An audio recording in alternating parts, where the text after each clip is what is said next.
Birodar, ba'zida ishni ko'pligidan charchab malollanib ketasan. Bir yorug' kun ham bormikin, ish, hech ham bo'shamaysan. Birodar, ishingni ko'pligi baxt, ishni ko'pligi muammo emas, ishni yo'qligi muammo. Bekarchilik muammo. To'g'rimi? Yurting tinch, taning sog', mehnatingga pulni berib turishdimi, ishlab maza qilmaysanmi? O'g'il bola, peshanang tellab, yengini shimarab, bir ketmon chopmaysanmi chiqib turib? Bekar o'tiraveradi. Birodarlar, Ibn Sino bu ulug' tabib nima degan?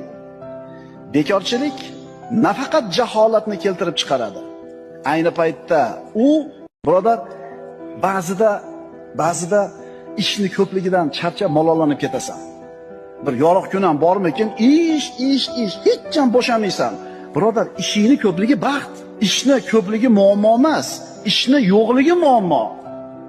Bekarchilik muammo. To'g'rimi? Yurting tinch, taning sog', mehnatingga pulni berib turishdimi, ishlab maza qilmaysanmi? O'g'il bola, peshanang tellab, yengini shimarab, bir ketmon chopmaysanmi chiqib turib? Bekar o'tiraveradi. Birodarlar, Ibn Sino bu ulug' tabib nima degan? Bekorchilik nafaqat jaholatni keltirib chiqaradi. Ayni paytda u, birodar, ba'zida ishni ko'pligidan charchab malollanib ketasan.